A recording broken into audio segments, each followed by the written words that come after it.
Hello and welcome to another video on My Outdoors Frontier. I'm gonna today be talking about my experience in the field this weekend, or week, President's Day, at the Gamo Squirrel Master Classic, with this Gamo Swarm maxxim, which I've done multiple things with. So first I'm gonna start with the stock. Like I said, these don't really do anything. I don't take them out. And then this grip, it's a little excessive, like I said, and it's a little big, and it doesn't allow for very diverse or different holds. It's basically just this one hold with a young kid like me, and which isn't a big deal. It's a good hold overall. You get to wrap your finger around the trigger pretty good. It is unsafe right now, but the safety is very easy to work, and it does also not cost, just so you know. Now, update on the recoil reduction rail. This right here, it has not moved on me one bit. It's been very good, but I do not use the package scope with Gamo because I took this one off and put it on my varmint because I wanted a better scope on my varmint instead of just the the 4x32 scope, the normal package scope with the more cheaper guns.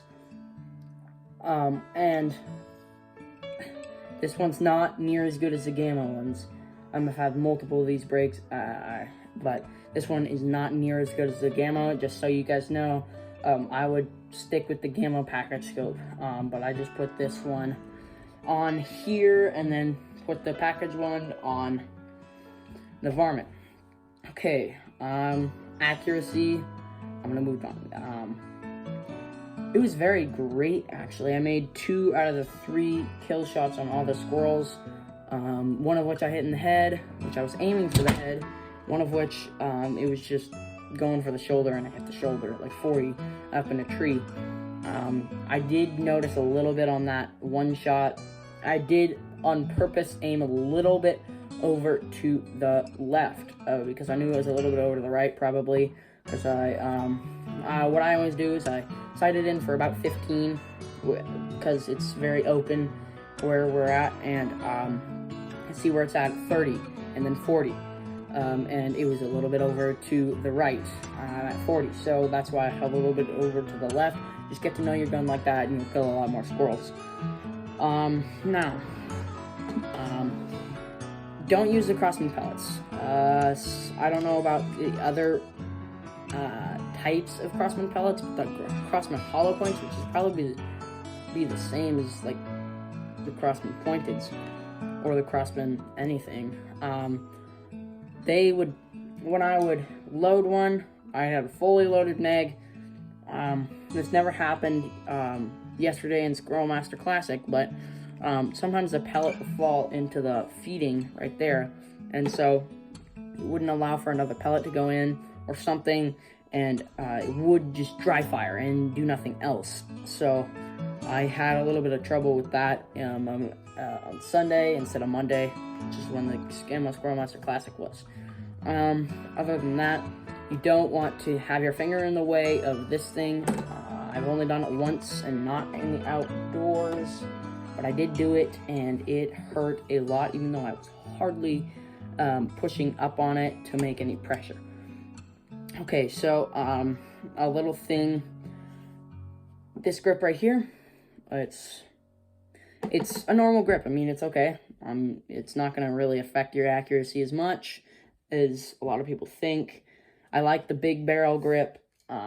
It's a little bit hard to load, and then I like the 10x system, but then if you miss a ton, if you're inaccurate, which I was not, I bet that it would take a lot of hassle, and especially if you hit the squirrel once and not lethally, and then you had to reload because you miss after that all the time.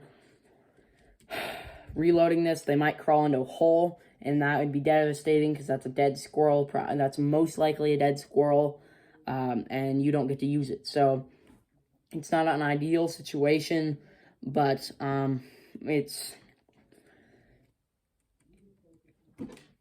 just buy the backup scope. I mean the backup mag and put it right in there, fully loaded, so you don't ever have to do that. And then between squirrels, reload those 2 mags. You shouldn't need 20 shots for 1 squirrel.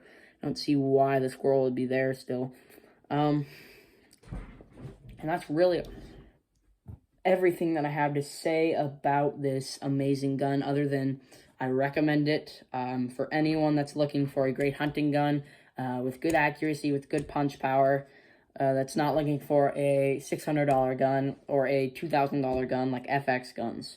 So I do recommend this Gamo maxxim 22 caliber or 177. I just like the 22 because I already have a 177. There's no reason to get a new 177. So that's why I got the 22, but it's really all I have to say for it. I really like this gun, and I recommend it, and that's all I have to say about it. So I hope you had a great time learning about this gun and what it did in the field, and I'll see you in a later video.